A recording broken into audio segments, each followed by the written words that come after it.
Okay, so today we extend a warm welcome to Dr. Srivi R, who is an Associate Dean of Climate and Inclusion at the College of Liberal Arts at Texas A&M University. She's also a media effects scholar, specializing in the effects of media messages on audiences' attitudes. Her work focuses on media for social good towards enhancing cultural diversity, prejudice reduction, and media literacy amongst youth. Srivi is a co-founder of Media Rise, which is a global nonprofit, volunteer-driven alliance that connects people and ideas to promote meaningful media. And the organization focuses on the power of positive storytelling, media, art, and design to just make the world a better place. So we've got some interview questions today, and I'll begin by saying, Srivi has you have an impressive publication record exploring the effects of media content on audiences' beliefs and attitudes, specifically focusing on stereotypes in news and entertainment. So, can you please tell us what are the key conclusions from your research about how media impact audiences' attitudes in both the short term and the long term? Yeah, thank you, Amanda. This is an excellent opportunity for me to connect with a broader audience than I usually do. So I really appreciate the opportunity to share. Um, I think that the research shows that basically media stories matter. They have an impact on audiences. People learn a lot more than they actually know that they do or think that they do from the media.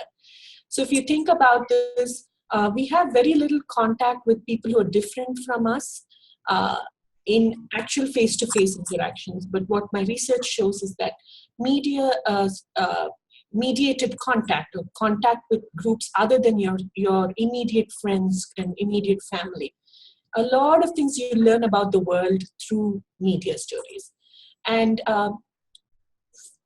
the research on bias and stereotypes in the media that I've done basically focuses largely on race and ethnic groups, minorities, and also a little bit on religious minorities now. And what it shows is that um, especially when most of the information you get is from the media, you're much more likely to depend on media for forming your attitudes and forming your understandings about these groups. And therefore, it becomes very important to think about what is it that we see in the screen, what is it that we read about, because those things make a difference in how our opinions are formed. It also leads to emotions towards different groups, whether it's hatred or anger or compassion or understanding. These stories can make a difference. And I've also seen that it can affect in the long run, it can affect things like um, whether you're supportive of policies that would help or promote these minority groups or not. So, for instance, with some of the work that I'm doing, African Americans and Latino Americans, and also with Muslim Americans, we find that when you're exposed to a lot of negativity in the media about these groups, then not only do you have stereotypical perceptions of these groups, but they also lead to negative emotions towards these groups. And they lead over time, they lead to what I would call negative support, or negative policy support for these groups. So that is a key finding. Another thing is that media literacy, more research is needed on media literacy and the ways in which it shapes audiences. But whatever work has been done, it shows that it can make a difference. So we think of both explicit and implicit bias, and my work looks at both of these. So media stories not only affect your explicit stereotypes or biases that you're aware of, but they can also your implicit attitudes and it can lead to implicit bias that actually has consequences on people's lives and livelihoods because of these judgments. So these are very, very important things to study from a media psychological perspective. Okay, great. Thank you. So focusing our attention on news framing specifically, because I know some of your work is focused on news framing. Right. What would we include in the term fake news? Okay. So we need to think about a variety of things here. Like fake news basically is inaccurate news that is taking something that does not have any basis, it's baseless, and creating some kind of spin out of it.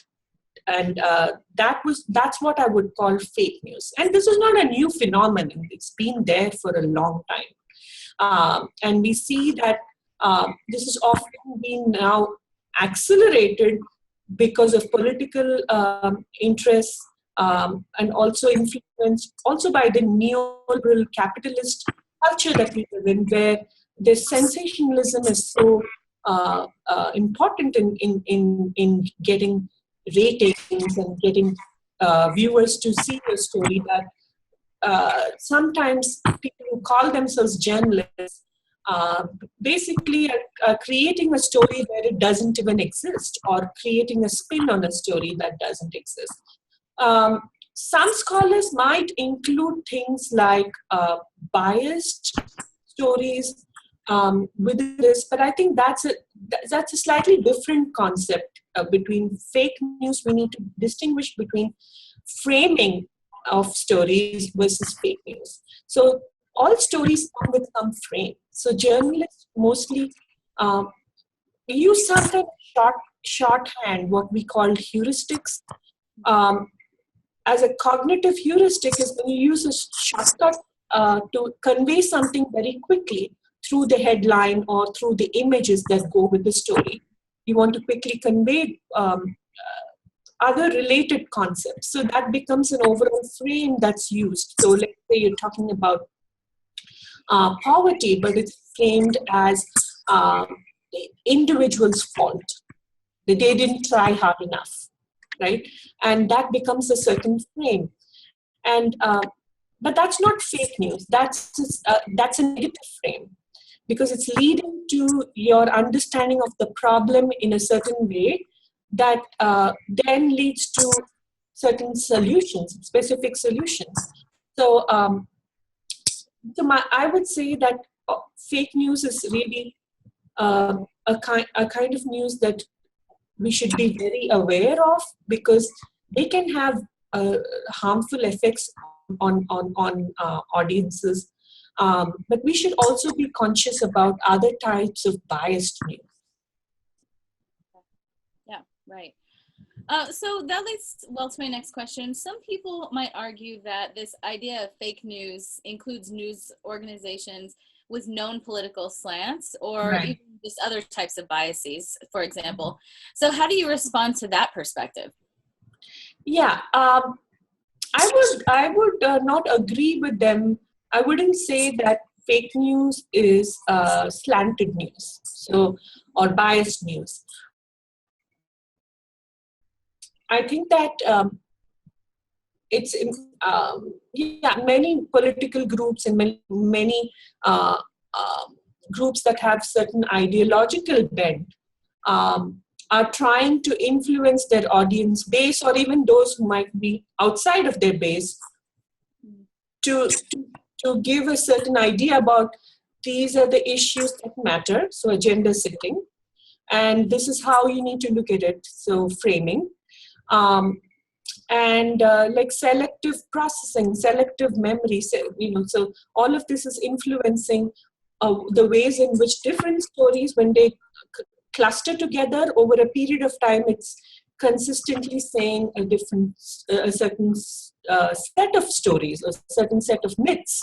And that is something that we would call cultivation, because you're cultivated into a certain worldview. And you start thinking that that worldview is reality. So there's a confusion between facts and reality. And when you're so immersed in the media world that this confusion happens, and you're not able to tell fact from fiction, that's when I think this is really problematic. And so, fake news does play a very important role in this, because a lot of times political groups are using fake news with a particular negative outcome in mind. And so the two often go together. But not all news stories that come with a political slant are necessarily fake news. So I would say fake news is a subset of a variety of news stories, which I might call biased stories or slanted. Um, Technically, usually framing, when we talk about it, it's more unintentional. People are not very conscious about it. But if political organizations or even journalists, so-called news organizations, um, that are purposefully, consciously, and deliberately making sure that something which is not true is seen as a truth, it's really problematic. And it's something that needs, it's, I would say, um, there is a, that's what we need to be most careful about when we talk about journalistic practices, for instance, or even as audiences, what we need to be most aware of. Okay, got it.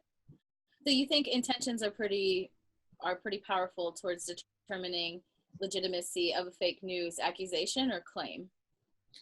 Um, I would include intention very much as part of fake news, because if you're unintentionally um, you bring in your frame, your worldview into the story, that is what I would call framing. And the intention is not to mislead people. The intention is to um, talk about an issue or an event or a group of people from your particular point of view. And that would be a certain frame that you give to the news story. But when you're talking about fake news, basically your intention is to mislead people and use that for some kind of political gain or economic gain. And that, I think that is an important aspect of this. Okay, great. So since our edX class is particularly interested in this potential that the news media have to influence audiences, what is it that concerns you the most about this concept of fake news as it's being used more and more today, just thrown around in society? I think that what concerns me most is that we live in a world of what some scholars have called spreadable media. And we live in this convergence culture, which means that earlier, if fake news were created, and like I said, this is not the first time people are talking about fake news. It's been happening throughout history. There are rumors and gossips and all kinds of things, right? But here, what is happening is that we are able to basically share or refurbish stories by then increasing the reach of these stories to multiple people. And they, in a context of social media, for instance, in digital media context, these things have a larger impact because it spreads very quickly. It's shared very broadly.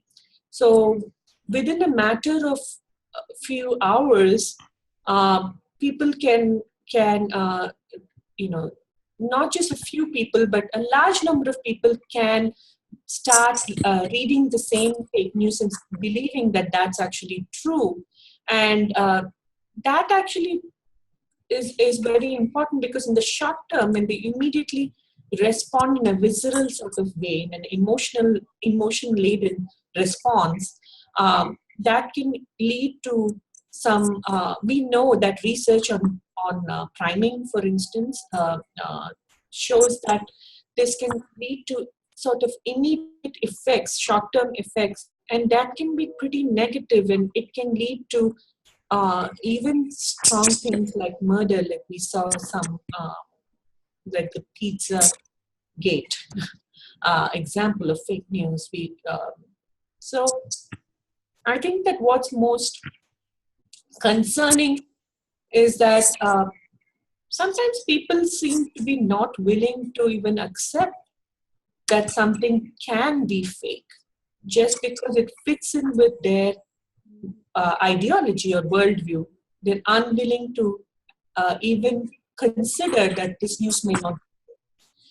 So that is most alarming to me, because then you're not open to facts, you're not open to uh, different perspectives, you're not even open to inquiring whether this is really true or not.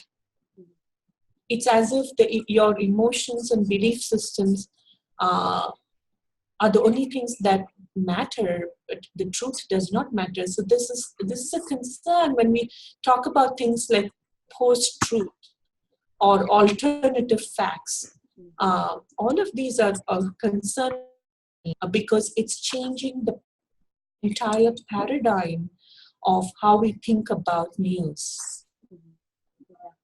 And you would say that convergence culture and spreadable, easily shareable media have accelerated this to a point Yeah. that is unprecedented in history, you think? Yes, yes, yes, yeah. And do you think we can attribute most of this to social media? It's, free to get an account, pretty accessible to a lot of people. Yes, so if you look at Twitter, if you look at Facebook and other popular media, we live in a culture where we don't have time to go really in depth into reading about any issue. So people want to form opinions immediately. People want to have an answer, an opinion right away about things. The way we read has changed.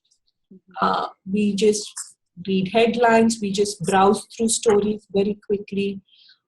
It's a very different way of interacting with news stories.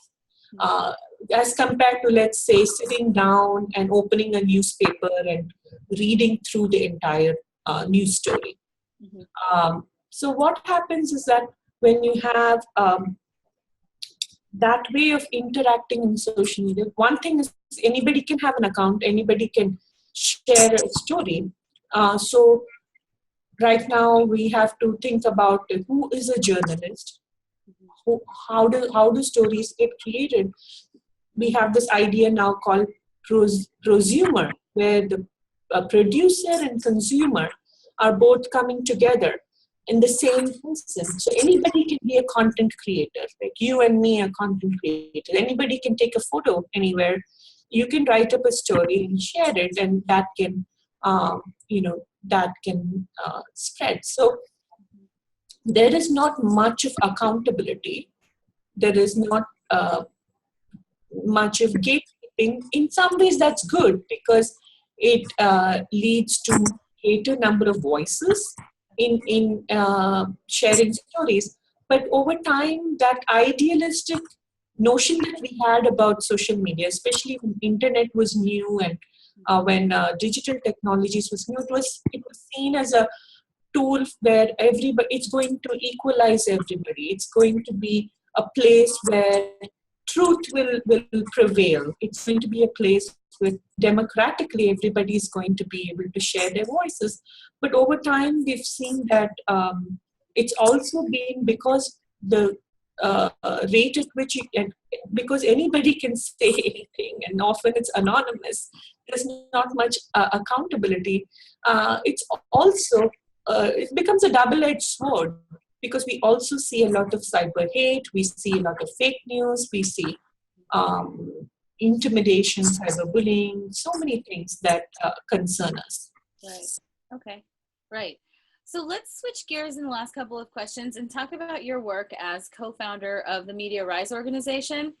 So in a world where the concept of fake news is being used often and in public discourse, despite the press's watchdog function, right, in a democratic society, what role or function do you see media literacy playing?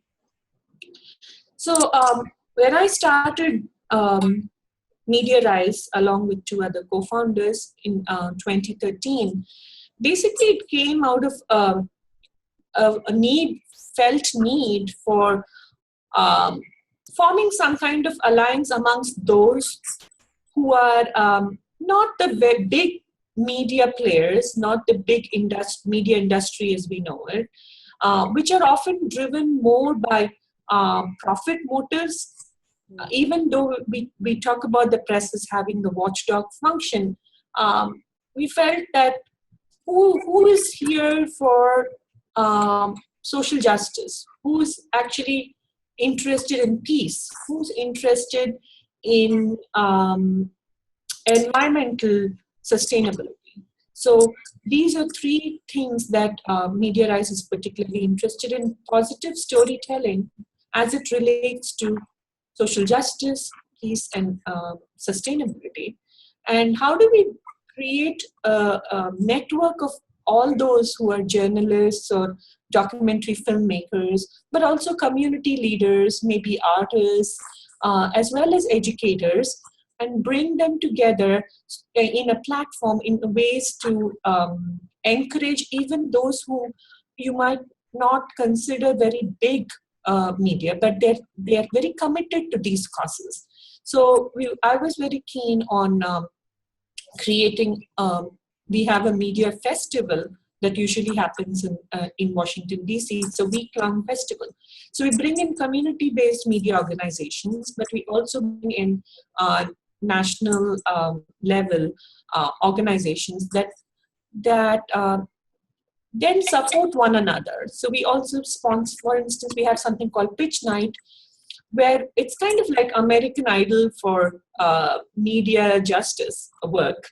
So we bring in three judges who look at different ideas that relate to media and technology, and pick the top three, and audience also votes. And then these projects, it's like a seed grant. It's a small amount of money that's given to make it, to encourage them to say, you're doing good work and let's showcase this. So we have showcase of people who are doing great work that relates to positive storytelling.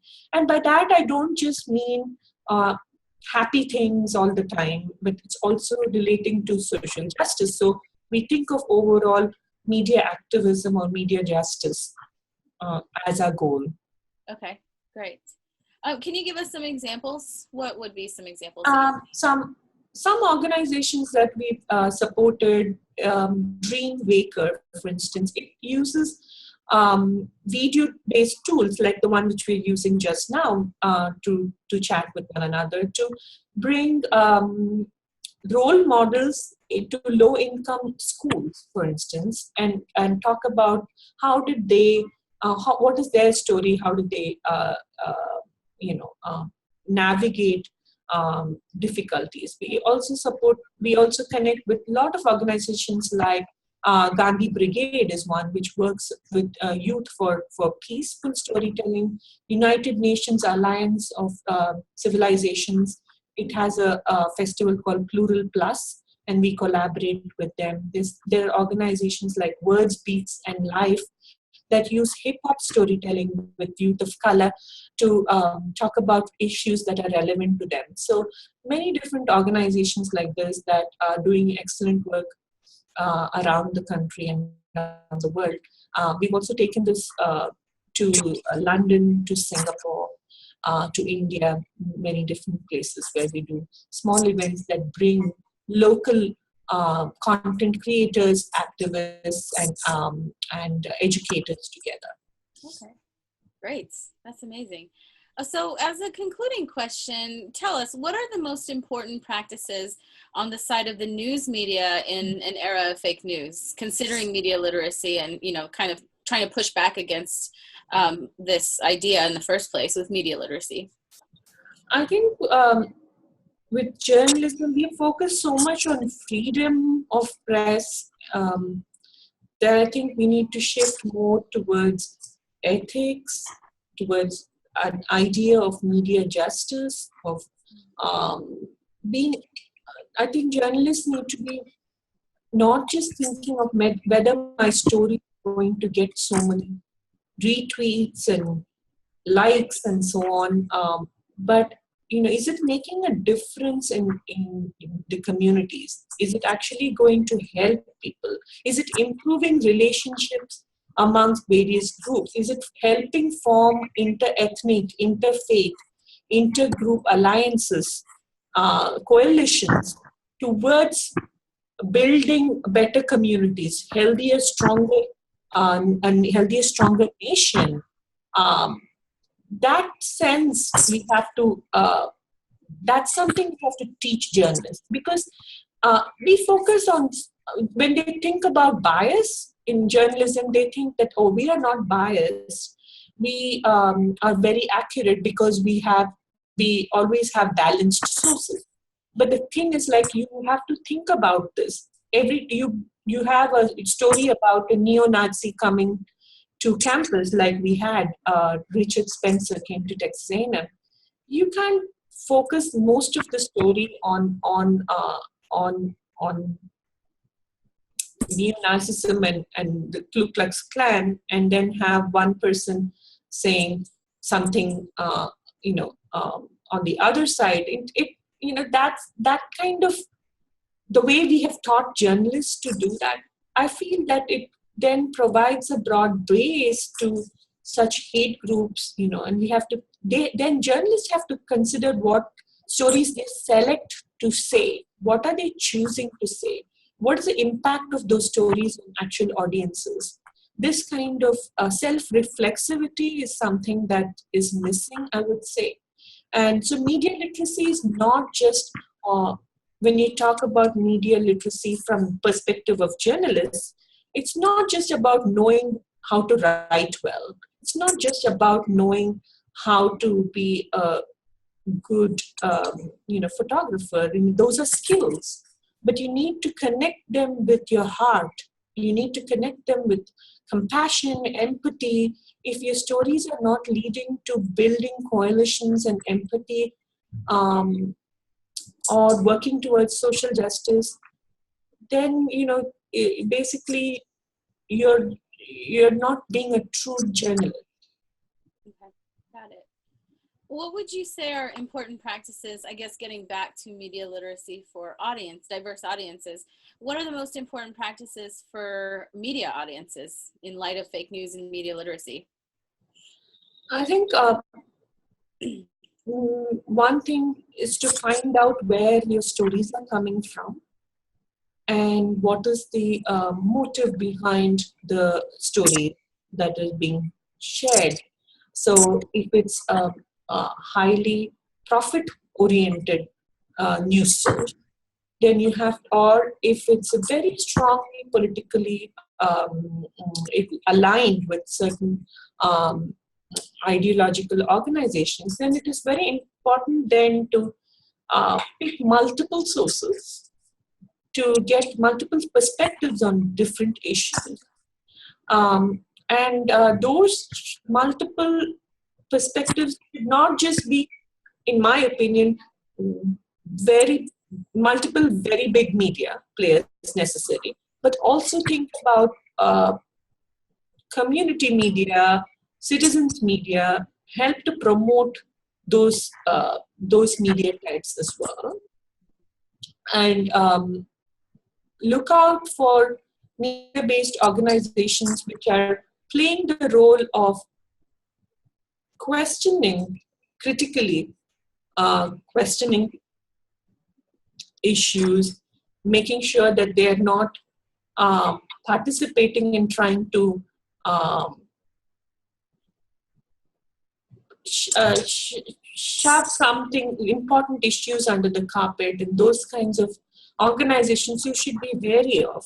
So it's very important to go to multiple sources. It's important to see who owns the media that's saying this story, because then there are some corporate interests that go into that story making, and so you need to be aware of that.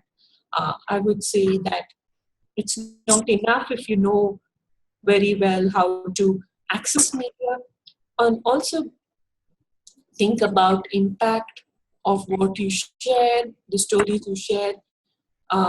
It's important for you to make sure that whatever you're sharing is actually not fake news. It's that it has some grain of truth, and if you find out it is, you have also the responsibility to then inform others that whatever I shared earlier was not accurate, it was fake, so please do not share this further. these are some things that as a responsible media literate citizen, we would do or we expect of our uh, people in the community to do. All right, great. Well, that concludes my set of interview questions, but is there anything, any lasting thoughts that you want to talk about that maybe we didn't get to? I think this is an excellent topic that we are discussing, and it's very important. It's very socially relevant, and it will. It's not just theoretical or abstract. It has real consequences in how we interact with, think of ourselves, how we teach our, how we educate them, the future citizens of the world. So I'm really glad to see that this topic has been examined in depth, and I'm happy to share my perspective. And if others are interested in learning more about Media Rise, I encourage them to go to our website, www.mediarise.org, mediarisenow.org, to learn more about our work. Great. Well, thank you so much for your time and expert insights today, Srivi. We appreciate your contribution to our edX class on fake news. Thank you, Amanda. My pleasure.